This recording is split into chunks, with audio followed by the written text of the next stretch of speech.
Hello and welcome to tonight's City Club of Boise evening conversation. I'm Greg Hahn. I'm a City Club of Boise board member, and I'm pleased to welcome you all, whether you're here in person or on YouTube or on Boise State Public Radio. The City Club of Boise brings people together to explore community issues and hear diverse viewpoints by creating spaces where conversations happen. This is possible through the support of our members and our sponsors, and for this we say thank you. Our premier sponsor is Northwest Nazarene University and the NNU College of Business. Our annual sponsor is the University of Idaho. We also receive support from our Forum Series sponsors. That's the AARP Idaho, Bank of Idaho, Echelon Group, Optum Idaho, Pacific Source Health Plans, and Small Mind Development. City Club of Boise receives grants from the Idaho Humanities Council and the Osher Institute Osher Institute for Lifelong Learning at Boise State University is our community partner. That's where we are right now recording this. Thanks to all our media partners, which include Boise State Public Radio, the Idaho Statesman, Idaho Public Television, and our university partners, Boise State and NNU. Of course, all of our members and our individual donors, hearty thank you. As we start every forum and conversation now, we would like to acknowledge the ancestral, cultural, traditional, and unceded territory of the Shoshone, Bannock, and Northern Paiute people on which we are meeting today. I want to thank you all again for being here tonight. We've got a great panel discussion with local experts, some loan recipients on the current programs, the potential for expansion, challenges, funding, public support, strategic partnerships, the recipient experience, small business opportunities for refugees, impacts of loans beyond the recipients. We're going to cram it all in here to the next hour and a half, but I think it's going to be interesting. Our speakers tonight, and I'll introduce them all, and then I'm going to send it to them to give you a little overview of where we are. But from my immediate left here on over, we've got Kibrom Milash. He's the owner of Kibrom's Ethiopian and Eritrean restaurant. Thank you, sir, for coming. Kelli Parker, she's the director of economic opportunity at the Jannus organization. She'll tell you more about the organization and all of the ways they work with the refugee community and other communities here in town. Claudia Saric, she's a business development specialist at Jannus. Brandon Meredith, he's the Mountain Region Vice President at Wells Fargo. Thank you, Brandon, for being here. And Tara Wolfson, Director of the Idaho Office of Refugees. So we're going to ask them all to kind of give them a quick introduction and start with some background, and then we'll dive right in. You folks in the audience have little question cards you can pull together, and we'll get those going. And I think then we'll just have a conversation for the next little bit. So Kelli, let's start with you and give us a little bit of background here. What are we looking at in general? All right, thanks, Greg. Again, I'm Kelli Parker. I am the new director at Economic Opportunity, which is a Jannus program that they kicked off 21 years ago. And the vision was to achieve economic equity. And what it's evolved into is a program that's focused on business development, credit building, and microlending. And I'm going to talk a little bit about us, but also just the overall concept of microfinancing. Microfinancing was established to provide education, resources, and microlending. And that is exactly what Economic Opportunity does. And we do it for anyone who is underserved. And I mean anyone. We're talking about refugees today, but we do recognize that there is a large community need out there. Excuse me. I did lose my voice right before this. So in addition to the lending capital, it is really important for us to provide the education, and I mentioned, and the resources. And we are able to do that because, excuse me, I'm going to back up just a moment, Greg. I am sorry. So we are a mission-driven microfinance organization, and that's what I'm driving at, is the importance between us and others, because when people are underserved, like our refugee community that come in, and they come in with an entrepreneurial spirit, and they want to establish or build a business, they don't have the opportunities everyone else has. And without those opportunities, it often leads them to high interest loans that are predatory in nature, and those come without education. And so because we are mission driven, that's where we come into play. We can offer those loans at a reasonable rate and provide that education that's so important, and teach folks how to run a business, help them with their business planning, help them with their budgeting. And that is what we are allowed to do, is focus on the how. And that's really the critical difference of what we do. Our business loans are range for $1,000 to $35,000. We are offer them for up to 6 years, and the interest rate is between 7.5 and 8% interest, 8.5% interest. And we do the loans, we do the credit building classes, we do the education, but we also do partner referrals. And that's really important to understand, that we cannot exist without our partners. And our partners do everything from provide direct products and services to our clients, but they also support our operations. They support us in volunteerism, consulting, and funding. So we are federally funded, but we also are lucky enough to receive grants like from Chobani. We've received a grant from United Way, Mountain West Bank's a partner, LDS Charities, and our most recent one was the Open for Business grant from Wells Fargo. And without those partnerships, we would not be able to work in the capacity that we do or in the way that we do. And I think that's what's really important. All right, thank you. Yeah, let's hear from Klaudia. Hi, my name is Claudia Saric, and I'm business development specialist at Economic Opportunity. My background history here in Idaho comes like 25 years ago. I came as a refugee and from Bosnia and Herzegovina. And as a refugee, I started working for Refugee Resettlement Agency as a case manager. So when I was working with the refugee population, I have realized in that period of time that many refugees are coming with the knowledge and ability to make much better living than when first they come, but they don't have opportunity like everybody else. They don't have a friends or family member to help them to start or fund their business and whatever they need, and they are not bankable because they don't have a credit history here in the United States. So in 2001, I was in a conference, Office of Refugee Resettlement, where I have found out first time about the grant that has been given to agencies to help refugees to start business.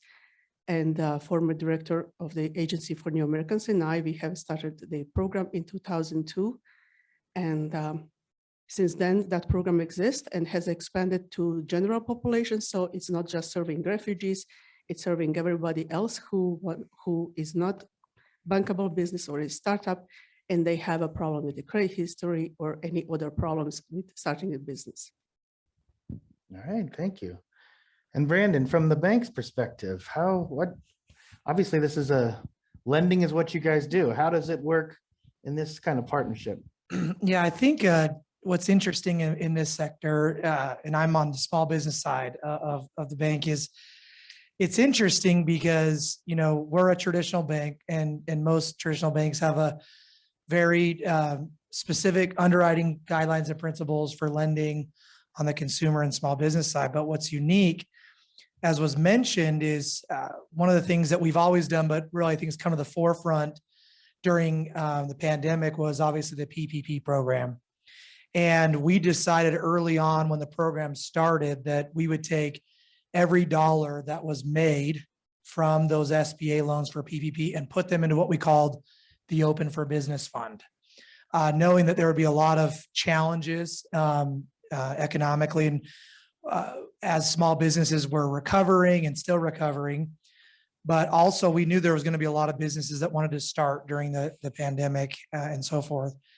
One of the things that I have seen is that there's a close partnership between banks and communities, and it's not a healthy bank makes a healthy community. It has to be a healthy community and a healthy business culture to actually make a healthy bank. You don't see very many healthy banks where you have failing communities. And so really to prop that up, they started the Open for Business Fund. And what that was is micro lenders, CDFIs that really specialize where banks don't, right? So those that don't have a credit score or who maybe have never had any experience in business but want to start a business, how do I get capital?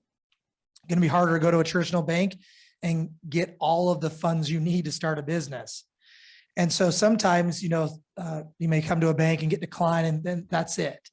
That's not really the case. And so we took $400 million and put that into funding microloans. And so in a lot of ways, there could even be a customer that comes to a bank and they're not approved, but they're actually really been given a chance by the bank through other forms of funding. I think why we do this is a lot of the micro lenders, they provide technical assistance. They have that hands-on training, teaching, helping those underserved communities where we don't have the capacity or the ability to do that with as a bank. And so what's amazing about it is you see these entrepreneurs, no matter where they're from, they have an idea, they get that funding from a micro lender and they grow and they come back to more traditional forms of lending later on. So there is an unknown partnership, I would say, behind the scenes of banks and micro lenders that really serves the community. Great, thank you. And Tara Wolfson is with the Idaho Office of Refugees. Hoping you could just give us a little bit of context about what it's like when folks show up, and then you probably prepared some other things, so I won't box you into that. But that was my prompt. And Great. go. Thanks, I've known Greg. Tara long enough to know just to get out of the way. So I think every one of us has watched the refugee crisis unfold this year around the world. Millions of people have been displaced just this year in Afghanistan and Ukraine. And so some new arrivals have lived their entire life in refugee camps and had little opportunity to do anything beyond the gates of the camp. They weren't allowed to work. They weren't allowed to go to school. While others lived in camps for shorter times or maybe never lived in camps before. So they were able to pursue work and education and professional careers. And all refugees have one thing in common. They leave loved ones, family, culture, and their home behind, and are in Idaho, not by choice, but because they were born at the wrong time, in the wrong place, to the wrong religion or ethnic group, or a member of the wrong political party. So refugees arrived in our country from all different professions. Some are farmers, doctors, lawyers, teachers, pilots, skilled laborers. Some worked for the US military and others worked or owned businesses. Many end up here with careers and dreams cut short or untapped potential because they did not have access to education or capital as they waited in refugee camps for years, even decades, for a country to welcome them. And they end up in Idaho with sometimes only a suitcase filled with their entire life's belonging, and a few people remember to grab their credentials or university transcripts as they flee their country. With little or no cash in their pockets, no credit history, in debt, yes, debt, from the travel loan that the US government gives them that they have to pay back shortly after they arrive. Families and individuals have to figure out how to survive in this country. And our goal is that with a hand up from the resettlement agencies, the English Language Center, and specialized programs like Global Talent, Global Gardens, and Jannus Economic Opportunity, newly arrived refugees will gain new skills and be successful in our country. They have a short window of support. That's 3 to 12 months now. That's an expansion. And I personally cannot imagine restarting my life, not by choice, in a new country with a new language and culture and trying to figure out how to connect the dots. And that's what so many refugees do here. Many people start out in in a stabilization job, which are often not commensurate with their skills or education or professional background. But with time, many new Americans are able to find a path, whether it's reclaiming or reframing their professional careers, going to school, or starting a business. For some who have lived long-term in a refugee camp, access to capital was not possible. And for the first time in their lives, they are able to make their dreams a reality. This is where Jannus economic opportunity comes in. I think it's important that the audience know how pivotal the role of immigrants play in our economy, and they are drivers in our state and our country.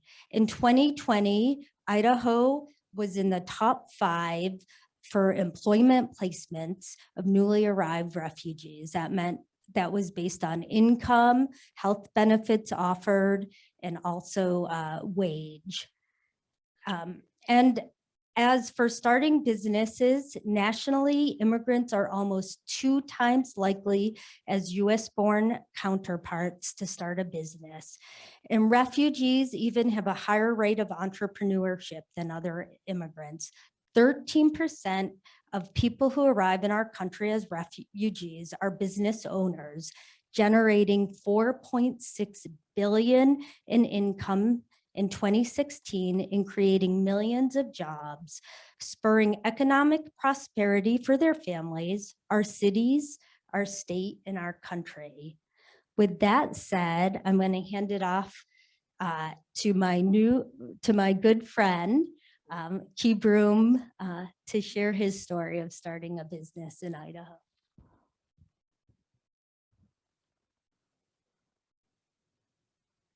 Thank you, my friend Tara. By the way, first I am Kibrom Milash. I am the owner of Kibrom's Ethiopian and Eritrean restaurants on the State Street, State and 35th. And Tara was my first. She interviewed me when I came first in 2013. And she hired me, my first job in 2013. So we are friends since 2013 until now. Okay, I just want to share my story, the business. As everyone knows, Tara mentioned about that. It's very hard to start a business and to be an owner of a small business in a new country, in a new culture, and with different language, especially for refugees. Because when any refugee comes from the refugee camp, just anyone comes with 0 pockets, 0 money, with nothing, even just maybe some of them without any clothes, without anything. So when we come here, we just wait to get some staffs from the government or from the agencies. So it's very hard to open a business in America or in any other country, other refugee. So my first time, when I came first in 2013 with my wife and with my 2 boys, we arrived in Boise and we had a dream to open a restaurant because I grew up with a business. I mean, my dad was a businessman and my wife's dad was a businessman as well. So we had some experience because we were helping them with their business. So with that experiences, we talked with my wife. I talked with my wife and we decided to open a restaurant in Boise and to share our culture and our food. But we were just out of anything, out of money. Even we were looking for a labor or any job at that time. We had 2 boys, and then also we are going to rent an apartment. That means we are starting a new life, just as a new baby. So we decided to have a plan, a long-term plan to open a restaurant. But honestly, our dream to open a restaurant became through after 18 months, which is very, very short period of time. And that was due to just the loan that we get from the IOR. We got a loan, some money from IOR, and then also they were helping me just by on giving some ideas, how to get the licenses, how to get the permits, and also even others, how to get just other staffs. So after 18 months, we opened a small restaurant in international market. If you guys remember that place, there was about 20 vendors in there, and I think almost everyone in that place were taking some classes and just took some loans from IOR. And then due to that, we were able to start a business and run our business and become just our boss. I mean, become a self-employed. So due to that small money, now I own my house, I own my home, and I'm running a small restaurant, which is bigger than the one that I had in the international markets. And I also hired 6 employees. And I think that's all. Yeah. Were your folks, were they in restaurant businesses, or was this a new thing for you to go into restaurant? No, it was not new. I had just like, it's totally different having a business, having a restaurant in America and in the refugee camp. But we had some experience, like how to cook and how to some customer service ideas. And even we had some of those ideas because we owned a restaurant in the refugee camp for about 3 years. When I say just in the refugee camp, there is no electricity, no fridge, and just it's very hard according to opening restaurant in the United States, because here there are every access to open a restaurant and just to do some other stuff and to cook everything. But in the refugee camp, you have to cook with charcoal all day, and you have to finish the food that you have in one day, because you can't keep it in the fridge. Right. There is no electricity. So we had some experience for that. An incredible experience. Well, I want to remind folks on Zoom, you can ask any questions you like, just use the Q&A function, or email it to Morgan, who's nearby gathering questions, and the audience is going to write some up. If you want to email it to Morgan, it's morgan@cityclubofboise.org, cityclubofboise.org, and she will pop it into this document that I'm looking at on my laptop here. That's such a fast, I wanted to ask you a million questions about the experience, but how, and Claudia, you have some of this too. I mean, I think that obviously that's what's so different for those of us who have never gone through this experience, right? To land in that spot.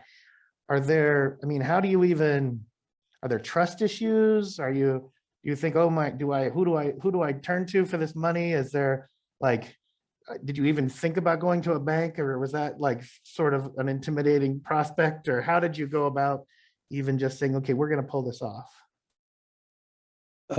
Yeah, as I said, we had planned just for long term because of the money, and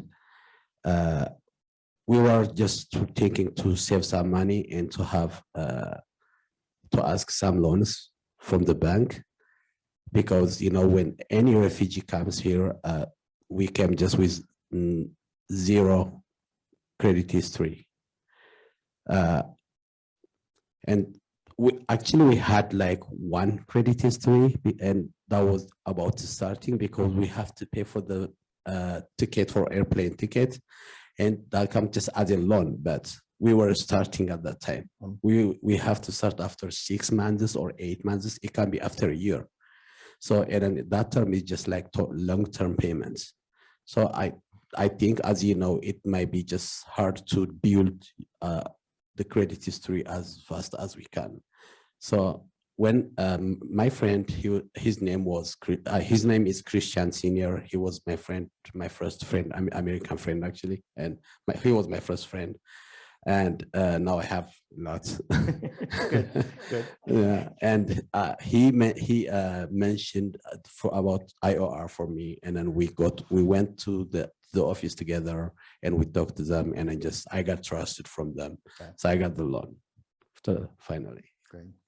Well, let me ask the folks from Jannus a little bit. We got some questions rolling in, but to give us sort of like, what are some of the kinds of businesses that folks are sort of coming with? Imagine it's a mix, like Tara said, some folks have a ton of education and had full careers before they came, others maybe not so much. I'm just wondering what, just give folks an idea of the kind of business ideas that people are bringing to you. Many refugees, when they come here, they come with their knowledge of the small business ownership. So they have their idea, either they had a business in their country or in a place where they temporarily placed, or when they come here, they realize, oh, here is very easy to start a business. But that easy is just in their mind. It's not that easy, so easy. So I can speak from the experience of me and my husband. When my husband, he started working here in a Micron, and then after a few years, we have realized, actually he has realized that he doesn't want to stay in the corporate world. He wants to open his own business, and what he always wanted to work with the wood, and he wanted to build houses. So how he's going to learn how to build a house? Because the houses where we are coming from, we are from Mediterranean area, houses are made of brick or stone, not from wood. So he has to learn how to build a house. So he bought his first lot in an EMPA and hired subcontractors, but he was every day when he was off on a construction site and working with the framer, with the foundation, with whatever stage of the houses. So that's how he has learned how to build the houses. So then he has realized, oh, that's something that I want to do. And he continued working, and for the last 20 years, he's a successful business owner and quit Micron after a few years. He was like, by corporation. So his experience was very positive, and he's still working in his business and still building houses. And but how did we start? We have used our saving that we have accumulated in the first couple of years, because as Kibrom says, you have long-term and short-term. You know what is your long-term goal going to be, but you have to work on your short-term goal and ahead of time. And many refugees don't realize that, for example, if they don't set their plan ahead of time, they don't, as they say, same thing in a business plan, if you don't plan, then you fail to plan. So basically, you realize like, okay, I have to work toward this. I have to build the credit history, because I don't have any friends and I don't have any relatives who can help me fund my business. So we build a credit history. Then we are building credit history. We get loan, like our first loan was at Shopko. We bought TV. And that was a loan that Shopko gave us. So that's how we started. It was interest rate high, but well, that's how we started until we get eligible for small loans. And with our saving and small loans, we build more. And that's basically how we start. And we know that we cannot mess up those loans. We don't have a plan B. We don't have anybody to bail for us. We have to succeed. And that's really main driver for all refugees to succeed in any area, especially in a business. So yours was construction and maintenance, and that is a big one for us, as well as restaurants. We do a lot of restaurants and food trucks. Service industry is a big one. We had an RV park come recently. We are a micro lender, very small loans. Like I said, $1,000 to $35,000. So those are the primary ones, and that's one of my favorite examples that Claudia shared. Kelly, how about how many folks, I mean, how many loans do you have out at any given time? Right now, we're at 50, we're maintaining 53. Oh. Yeah. And there's along that. And whole we spectrum. do personal loans and business loans. So we do personal emergency loans and help people build their credit as well. So that's inclusive of that. Right. Somebody asked a pretty good question, and I think anybody can kind of jump at it. And Tara, you might have some global perspective, and Kibrom and Claudia, you might have some personal perspective, but somebody's like, well, how, and this I'm sure differs by country where folks are coming from. I mean, this American approach to borrowing money to start a business or whatever, is that a universal thing? And is our bizarre lending and borrowing system, is that something that exists all over the place, or is it something you have to learn when you get here, that there is a particular way of interest rates and all of that stuff? I mean, it's kind of a naive, I don't know the answer to that. So. I'll answer from our side. My experience shows that not many countries offer the business loans, and especially because it's high risk and because the business, it's not developed to the level as it is here in the United States, and it's not so much encouraged. So back in my country, where I'm coming from, we would usually get a loan from the family and from the investors. So, and business loan is not very common in where I'm coming from. And neither is the importance of having good credit. The credit's a different concept. Yeah, I still don't. I'm still having 50 years old. I've lived here my whole life and I'm still figuring that out. Yeah, it's actually a totally different in Ethiopia and in Eritrea.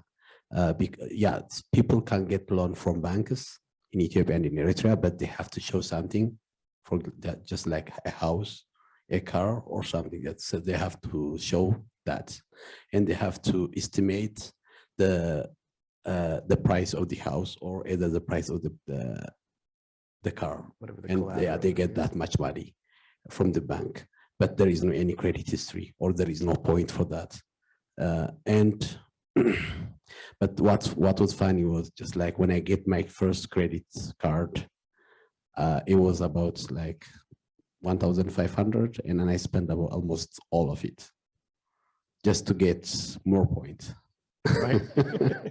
So after that, just they teach me, and then when they send me an email, I saw that email, and then I start build back my story. So yes.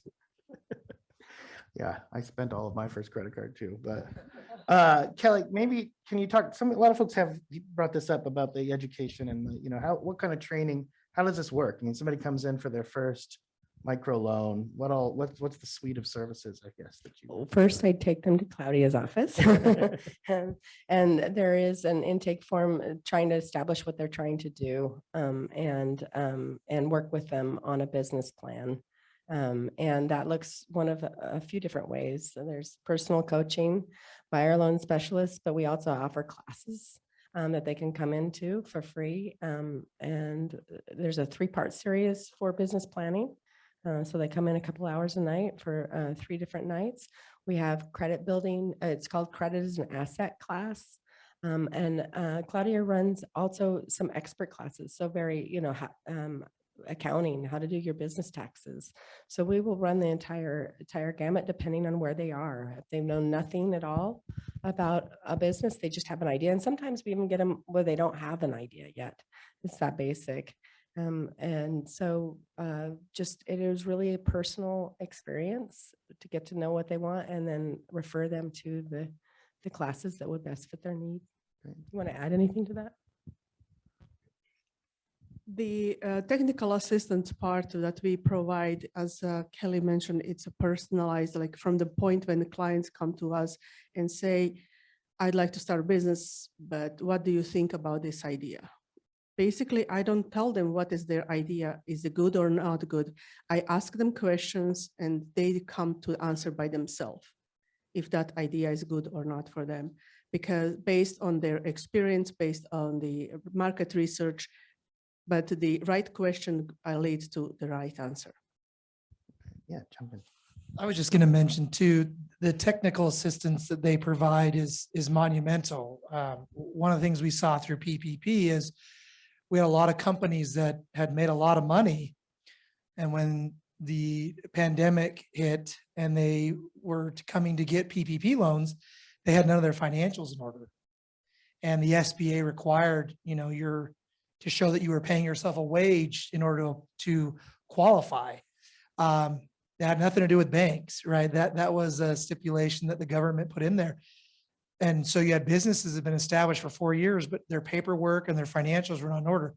So the technical assistance they're talking about early on in a small business is critical to understand how those work together and how you're paying yourself and structuring. And banks aren't going to give tax advice. There's a lot of regulation there, but that's where the microlender with the technical assistance, huge difference maker long-term for a business owner.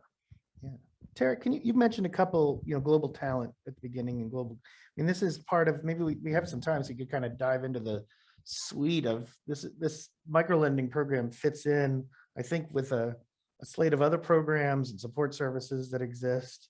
How does it all kind of work together, and what are some of the other opportunities that are there for folks? Yeah, so I can kind of bridge global talent. So global talent is a program that serves high skilled refugees and other immigrants who come to our country with college education or some college education, and we help them reclaim or reframe their career. So we also have a kind of offshoot that some FMGs, foreign medical graduates, started called Global Talent Docs. And to get relicensed as a doctor in the United States is possible. And we're proud to say, I think we have 3 FMGs who relicensed in like the past 4 years. And that sounds like not a lot, but it's a big, big step. And one thing we were able to do is partner with Economic Opportunity, because to get that relicensing, you have to study really hard, and the books and the online courses cost money. If you do pass your USMLEs with very, very high marks, you then have to get a residency because you have to redo your residency.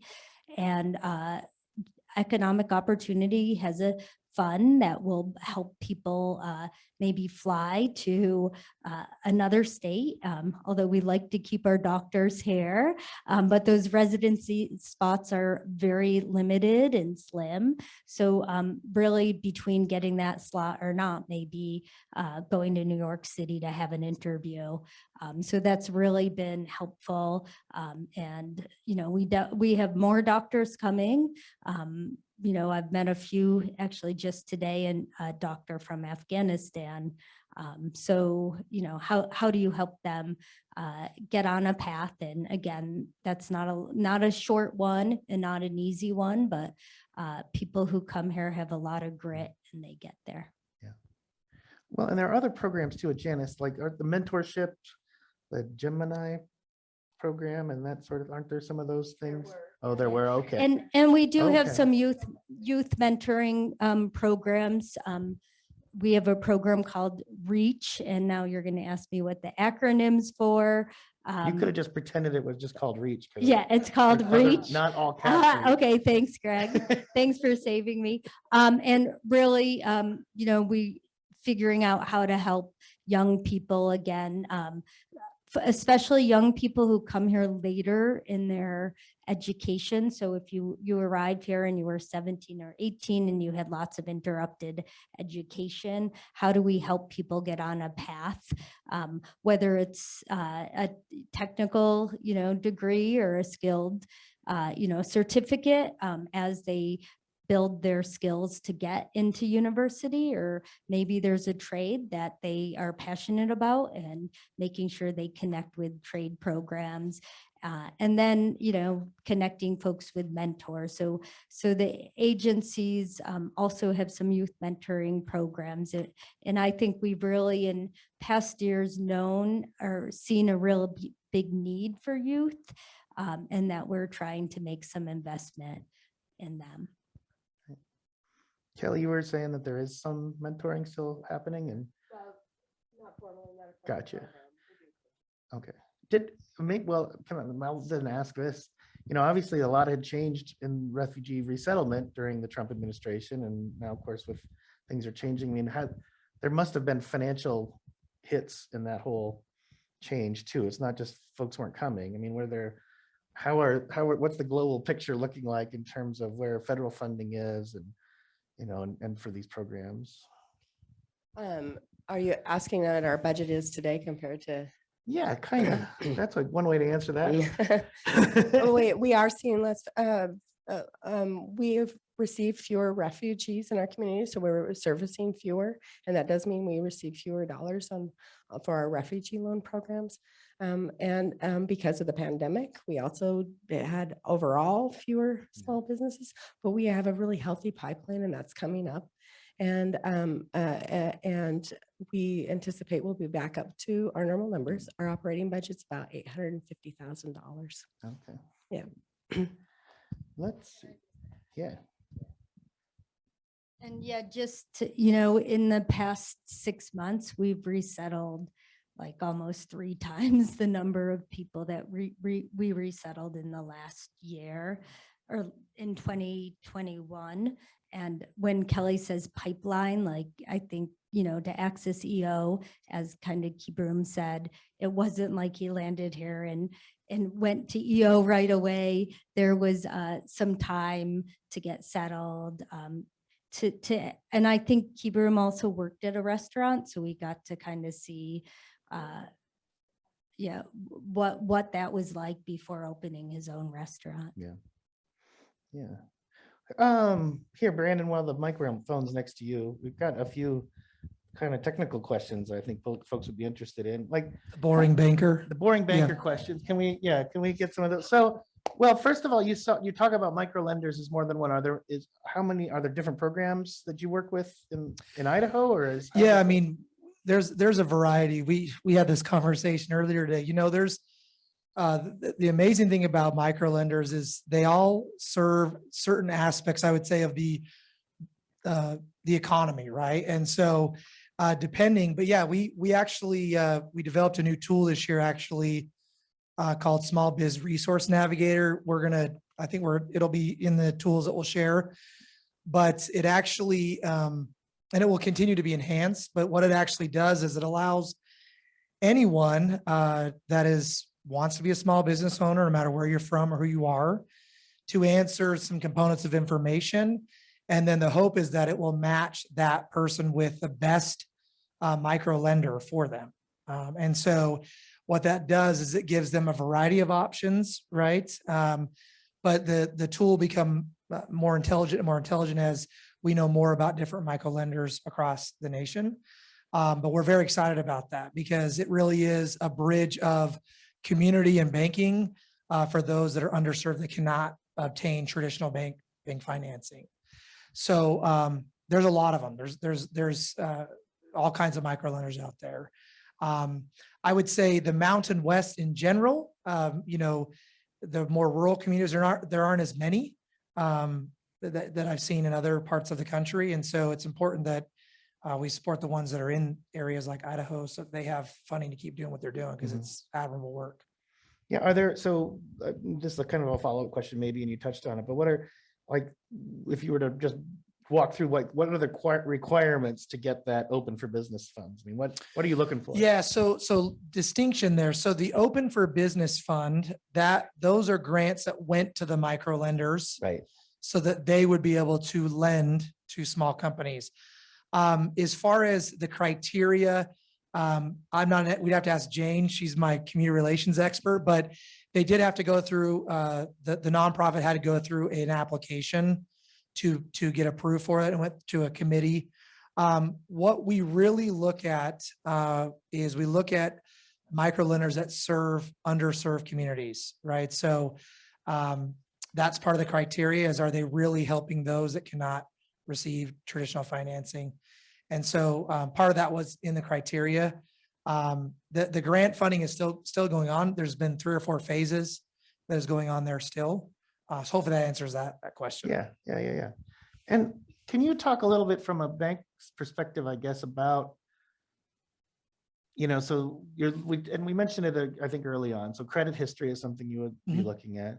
Our loans of this size, it's not unusual to get a $35,000 loan from a big bank, but no, I think Yeah, so a lot of times when you're going into a traditional bank, right? If you're a brand new business, you may not have revenue or annual sales. You're a brand new business. And so a lot of times the scoring in banks is heavily weighted on that personal credit history and score. Obviously, if you're an immigrant or you're a refugee, you may not have that US based FICO or credit score. And so that's where there's a gap. There's a gap, right? And so we realize that as a bank, we have criteria we have to look at. And so that's where the microlender comes in. But yes, so there's been times where the bank may be able to get someone 10 or 15,000, the microlender gets the rest. And so there's a partnership there as well, where there's options for business owners. Sometimes business owners think no is a no. No is more of, well, no for the total, but here are some options. And then what we see a lot of is business owners growing and they outgrow the microlender, right? And so they come back to the traditional bank for a larger deal or a commercial real estate loan down the road. So there is this healthy community. And so that's the exciting thing about, I think, this whole program. Yeah, I was going to ask about the handoff, if there is kind of a. There's not really a relationships that get built up. formal hand back. We don't really worry about that. The microlenders do a great job of letting their customers know, hey, it's time to, again, that technical assistance, your financials are in order. They understand the banks. We've been more really concerned about what is the handoff. And that's why we created that tool to really make sure there is a handoff process. So business owners don't go, there's no hope for me. Right. How long does it take to develop that kind of credit? I mean, if you do everything reasonably well upon All of the arrival, microlenders. do you have any idea?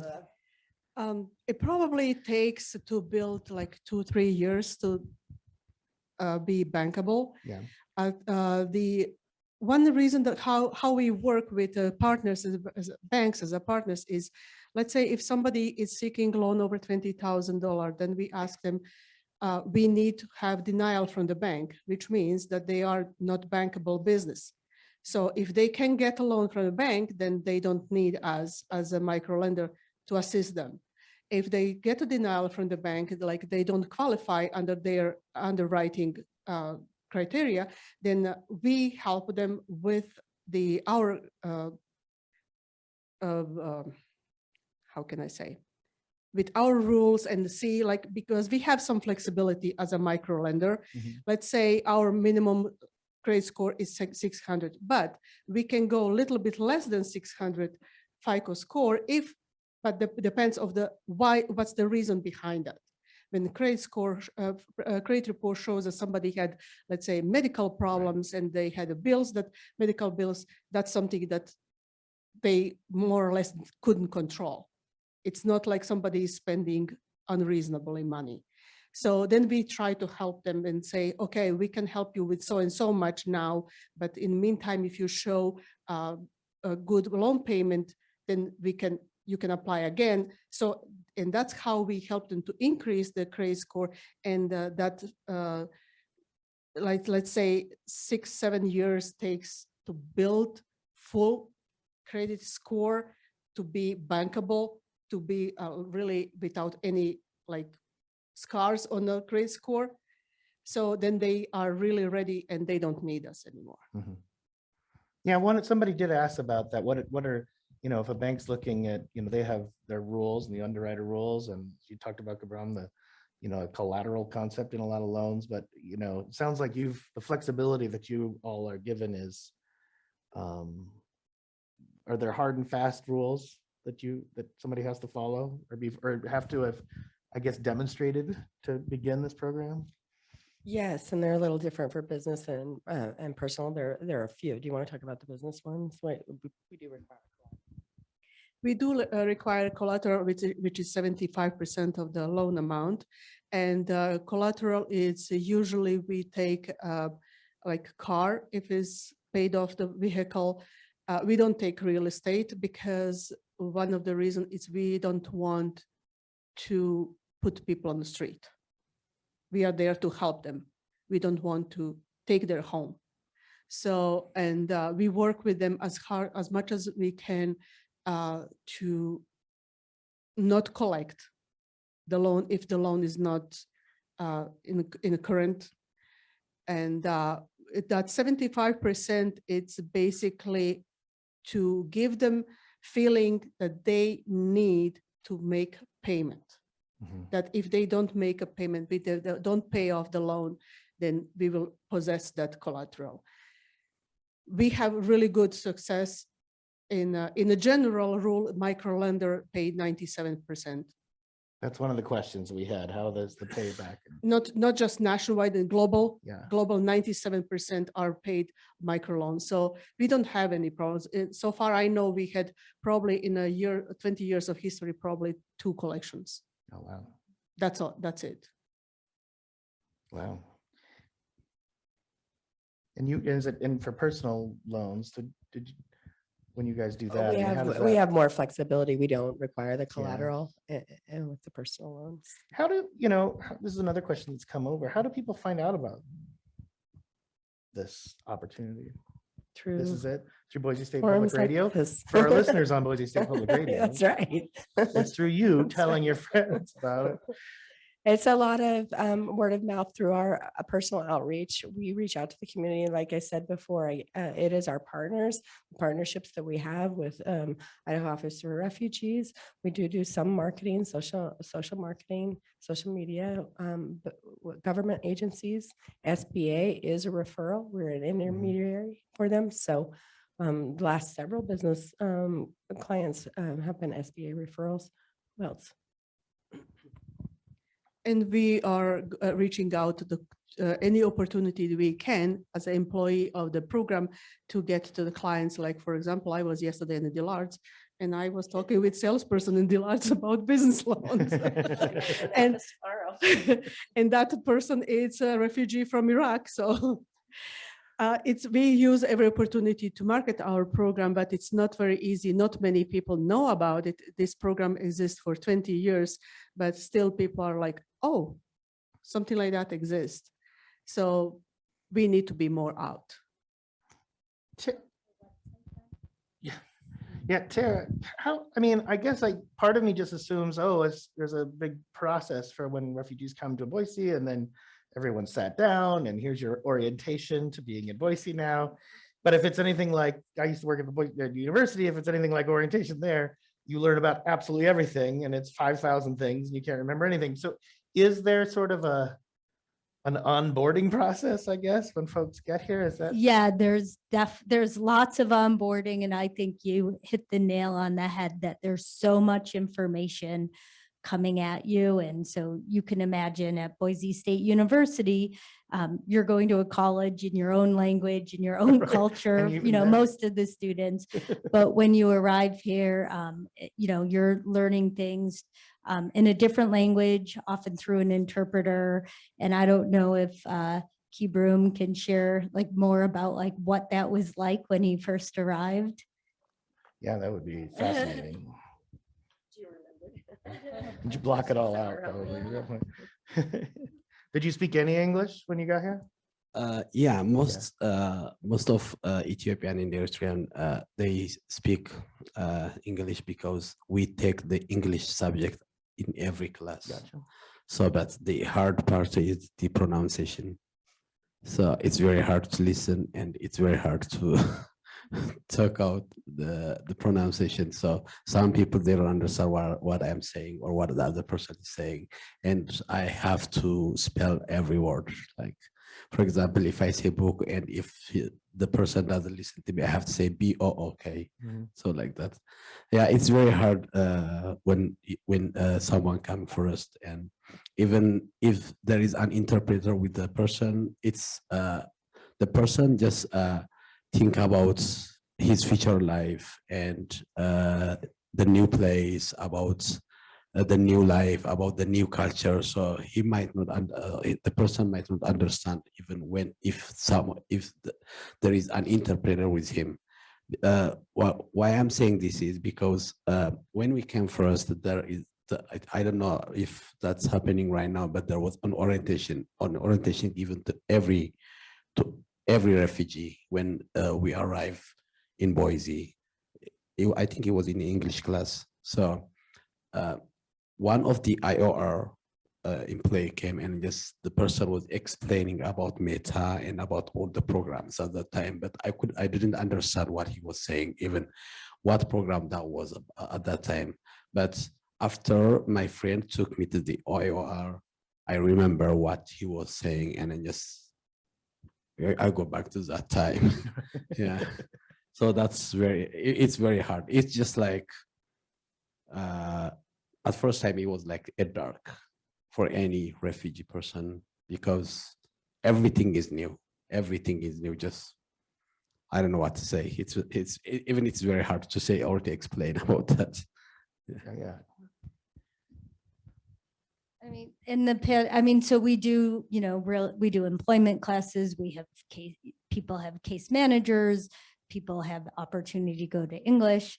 We do, cultural orientations multiple times. And what's, a pandemic outcome is that we've started to record some of our orientation materials and interpret it into different languages because as Kibrom said, there is so much information. You're kind of drinking from the fire hose and you're really worried about, am I going to get a job? Is my kid going to like school? Are kids going to be nice to him or her? So we're working, silver linings. I know everybody's looking for some of them. And that's one of them is that we're trying to figure out how to record and so people can go home and watch it again and again to understand it. Right, and come back. Yeah, you start throwing microlending and credit history and all that, and it's like, what does it really mean? Tara, while you got it, has somebody asked how easy is it in Boise to get English classes? Is that I know there are a couple groups out there. Yeah, there's there's the English Language Center, and that is somewhere that people can go for English. There's the Learning Lab, who's a close partner of ours, College of Western Idaho. I just heard that there's going to be a new Welcome Center opening up in Nampa for Ukrainian refugees, and that they're going to start English class there. So there's lots of opportunities. There's a Boise State Intensive English program as well. And I would say one of the challenges is, having the time and the space to really learn English. So if anybody studied a foreign language, unfortunately, it doesn't happen overnight. It takes time, and lots of studying and lots of practicing. So that sometimes can be difficult with the short timeline of getting a job. This jumps in, Brandon, why don't you grab the mic here? Because this is sort of, in this space with refugees, is it, my wife used to teach or, help tutor at one of those English places. And there were always these moments of that kind of cultural competency, right? That you need to build up that, I remember somebody being excited and showing this Laotian woman's daughter a rainbow and she was like, oh, we don't look at rainbows, where she was coming from. And she kind of explained this to Julie, and she's like, wow, that obviously these folks just never really thought about that, right?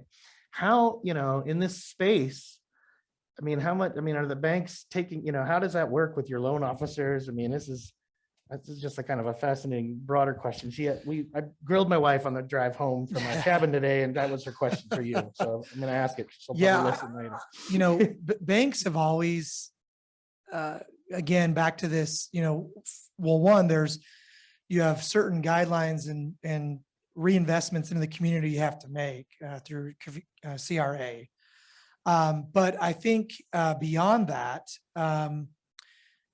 and I can speak of our bank, we, through the pandemic, one of the things that I think, again, silver lining, even though it was challenging, we learned is when you started to look at the demographics of who was getting PPP assistance or SBA grants, there was a lot of disparity of underserved, different ethnic groups. And so it wasn't so much it was how do you get the information into those communities so they understand what is available to them.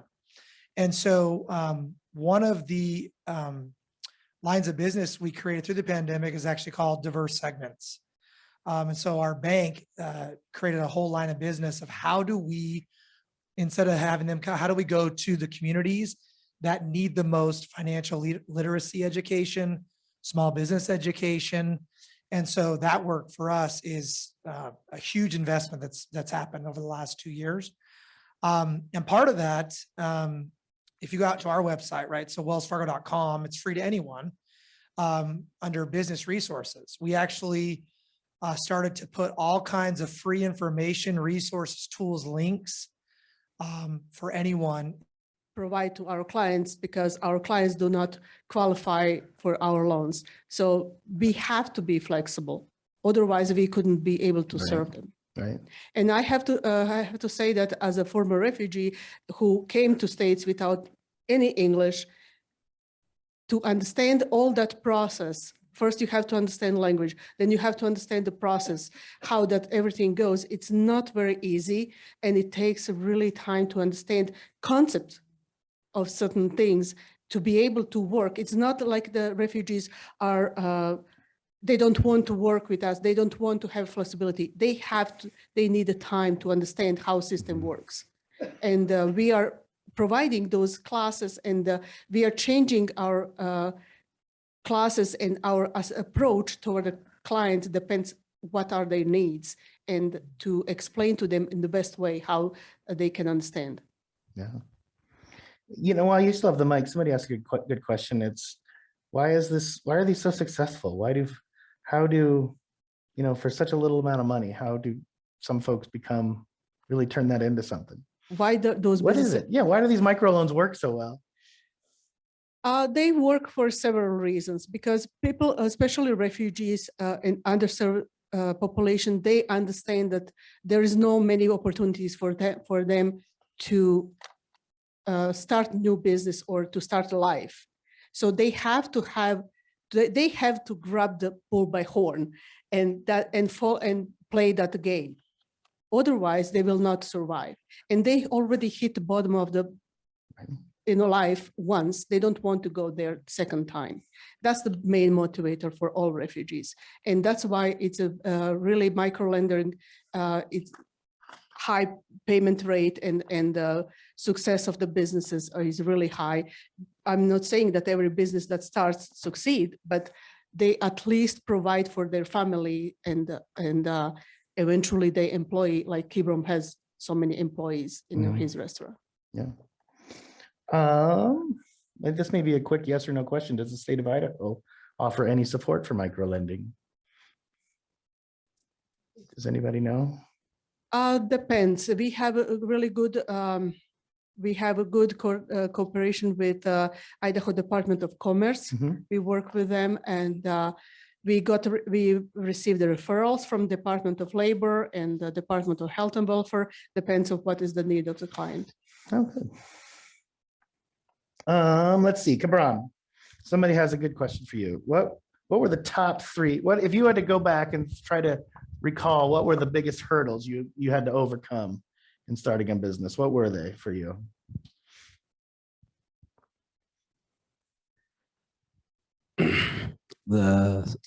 So first, just I like to cook, and I grew up with business, as I said first, because my dad was a businessman, and I started working with him just when I was like 10 years old, just going to his grocery and helping with him about that. And another second one is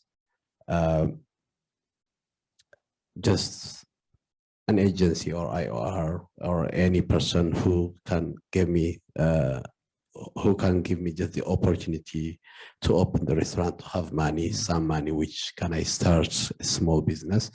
And also the third one, and the big one, is just the community, the Boise community, and everyone, even IOR and other agencies, they helped me on advertising and telling people, and even and the whole Boise community, they welcomed me, and they come to the restaurant and they visit all the time. Even right now, I have like a lot of customers, which they come every week, and some of them every 3 days. So it's because, yeah. Did you find, Even I know just their orders. right? Yeah. Did you find that there were folks who, in parts of the US, Washington, DC, I can think of New York, there are places that have sort of a more of an Ethiopian cuisine kind of place. Are these folks who live in Boise now who are used to the food, or did you have to was it a training session? Was it like, okay, everybody, did you have people who are just like, this is new and interesting, what do you got? I think it's new for Boise, but as everyone knows, there are Ethiopian and Eritrean cuisine in different states, especially on the big states. But honestly, their customers most of them are Ethiopian or Eritreans. But here in Boise, our customers are Boise people. And the funny, when someone comes from other states, and if the person see when any Boise or any white person eating our food, he was just like, oh, how did he show them? How do they know how to eat that? Also, the way, because it's finger food, so it's very hard. Even sometimes I just get some funny things from other people because when we use the bread to pick the food, and then they hold the bread on their one hand and pick the food with their other hand and put on the bread. So yeah, we're learning. Yeah. So yeah, it's very funny. There are some other. Do you have to go out and show people occasionally? Yeah, first time when I was at the Boise International Markets, my lunch was just eating with showing customers. Yeah, every day I had just lunch. I have to take some little bread with the items and just to show them step by step how to eat the food. Yeah. And here, let me ask you one more thing though. The teff, isn't a lot of teff grown right around here, like in East or Western Idaho and in Oregon? Is that, and the teff is the flour that goes into that bread? Yeah, that was just my other actually fourth one to open the restaurants or to be succeed on this opening restaurant, because we can get the teff easily by just driving like 3-4 miles and get the teff. But in other states they have to call and to order and just to wait for the shipment. And so that was just one of the I think I was one of the luckiest person to arrive to Boise and to get that teff. To realize, right? Yeah, right. Now it's growing only in Idaho, Oregon, in just Ethiopia and Eritrea. That's all. Yeah, it's pretty incredible. Yeah, Terry, you wanted to jump in? I just wanted to give accolades to Kibrom's food, and that when my daughter was, my youngest daughter was like 3 or 4, maybe 5, and we would pass the international market. And if we didn't stop, she would cry because she wanted Ethiopian food. So I would try and distract her, if we were driving by. But Kibrom saw a lot of us because I figured it was, sometimes as a parent, it's easier to buy a plate of Ethiopian food than hear the tears. There are worse things to feed a kid, right? Than a bunch of delicious a lot of vegetarian food, mostly vegetarian. So I think when you mentioned this travel loan, a few people were like, what? We do what now? Can you talk a little bit about that? I mean, I think that's a kind of an eye opener that, we're even for the most, obviously to put that on a refugee as soon as they get here is. Yeah. And Kibrom, what is the time frame when you have to start paying back your travel loan? 6 months.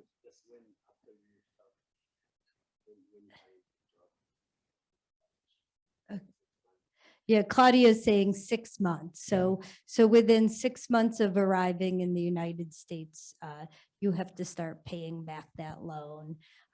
And as you know, some people come here with large families, so that, usually a child's ticket is the same as an adult's, and anybody who's traveled internationally know that can add up. Yeah, so it's just a commercial flight charge that is covered and then kept on your books? Yeah, and you want to talk? Claudia can maybe talk, yeah. The Office of Refugee Resettlement and the International Organization for Migration are booking those tickets and flights, and they are finding good deal. For example, when I was coming to United States, I flew from Frankfurt to New York as a first destination to United States, and it was jumbo jet airplane. An entire regular coach was refugee.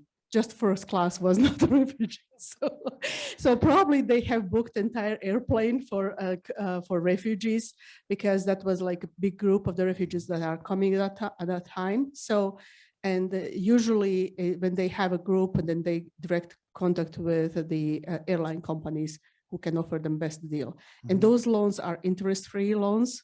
And people started, usually the refugees start working within 3 to 6 months, arriving to United States. And if they don't find a job, then they are in a trouble, because there is no cash assistance anymore. So then after that, in a couple of months, they start paying those loans. Right. What kind of jobs are folks getting when they first get to Boise? Depends of the job market. Like usually those are like cleaning jobs, construction jobs, operator in the factory. Depends on what they can do. Okay, do you want to? And yeah, I mean, I would say right now with the super low unemployment, I mean, employers are calling every day that they really need.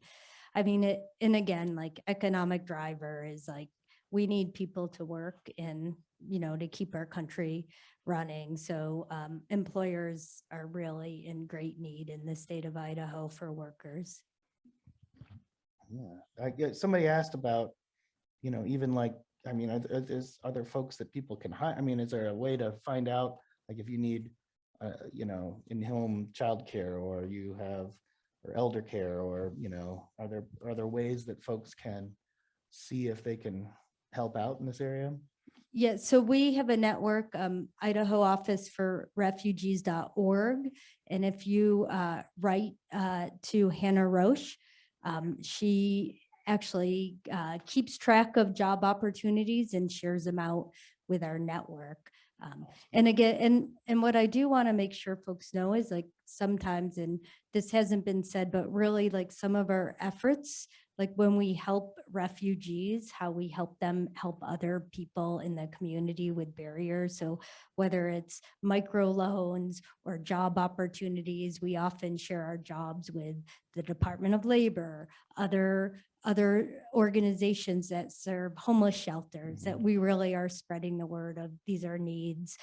We want to be good partners, and we want everybody to thrive. And that's how our communities do better. Great. I will say, somebody commented from the Zoom audience that they just saw your daughter this evening when they went to Kibrom's to pick up dinner. Yeah, keep it up, you want it. So not a surprise there, I guess.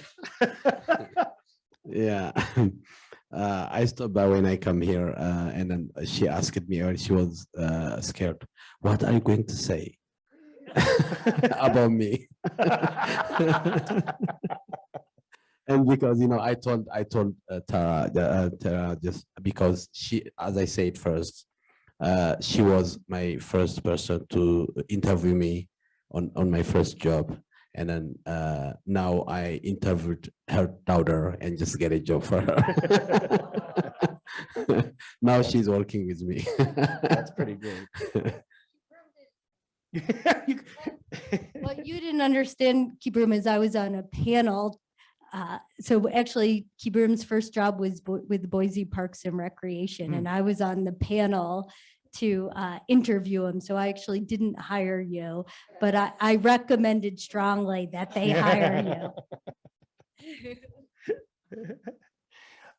Couple more questions. We're getting close on time here, but maybe Claudia, you can answer this. Somebody says, is this a Boise program? Is it statewide? I mean, does Twin Falls kind of have its own sort of separate microlending program? Because I know that's a big refugee community as well. This is a statewide program. Yeah. We have office in Boise and in Twin Falls, but recently we started serving all of the state of Idaho if they don't have any other program to help them. Mhm.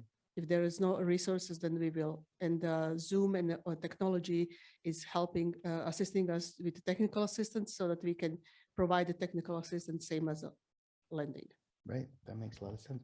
What's the break? I mean, I guess I should have asked this earlier, but you talk about you serve refugees, but not just refugees, other kind of either folks with credit histories or, you know, don't have that. What's the breakdown kind of, if you have 53 loans out there, is it 80% refugee? What's the, do you have any idea? No, well, it goes up and down. For our Yeah. business loans, really, right now, the ones we're servicing are only 4% because of the low on refugee population. Oh, wow. Of our 28 business loans, are right. We just discussed this. That's all right. But that is extremely low for us. Normally, it's a much higher than that. And But our it personal probably- loan is higher, but I don't have that number. Was there a jump in need from the pandemic from other demographics, I guess?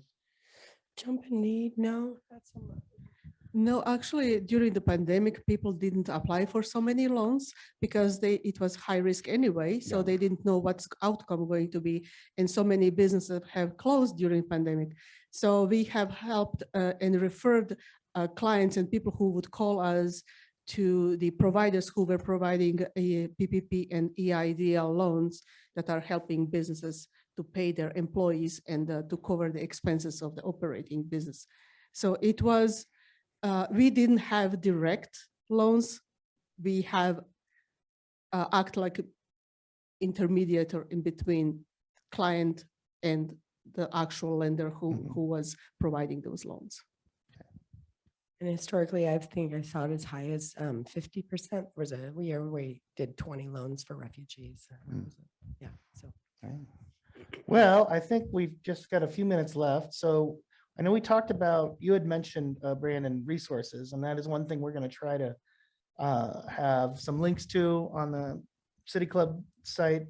But can you guys give a little bit, just kind of where do people go? Where are some websites that they can kind of go and find you if somebody wants to track down the Microlending site? Where is that? Kibrom, you know, what's your web? We'll if somebody got hungry during this conversation and they want to order some food this week, we could, right, you know, see where that goes. But yeah, let's So just start listing some resources. So Idaho Office for Refugees.org, and that will link you to all IOR's programs. I also want to invite City Club members. We have World Refugee Day on June 18th. And it starts at 9:30. It goes to 1 p.m. It's on the Grove Plaza in downtown Boise. And we're gonna be showing members some of the businesses. Some of them were started through economic opportunity, and they have stands, they sell vegetables. They're also part of Global Garden. So if anybody wants to come down, we thought we'd meet at 10 a.m. to let you get the half an hour sleep. But again, that's June 18th, 10 a.m. on the Grove. Awesome. Yeah, I would just say all of their websites, but as far as Wells Fargo, I would just say if you go to wellsfargo.com and you go to small business, you'll see small business resources all there in one spot. As far as the micro loan search engine, it's small biz, B-I-Z, smallbizresourcenavigator.com. Kind of a long one, but we'll get it out to you as well. Cool. Yeah. How do they find you guys? Jannus.com or Jannus, J-A-N-N, org, sorry, .org, yes. And Jannus is Jannus. You can go to Jannus.org and find all of our programs there as well. And we are on 16th and Jefferson, the corner there, and 8:30 to 5, you can walk in. And That's weird. People yeah. are walking into places people are again. wa- Is that a thing we can do now? they walk in and we will be there. That's so exciting. I really almost great. want to do it just to walk in somewhere. I know. Who knew? And Kibrom, how do we find this wonderful food? We are located on the 3506 West State Street, and our website is kibromsfood.com. Kibromsfood.com. So, and we are open Monday to Saturday from 11 a.m. to 9 p.m. Perfect. Oh, we still got an hour to get over there. Yeah. So that's good. All right. Well, thank you all so very much for taking this time. And thank you to our audience here and at home. You've been listening to a City Club of Boise evening conversation. Thanks again to our sponsors and thank you all very much.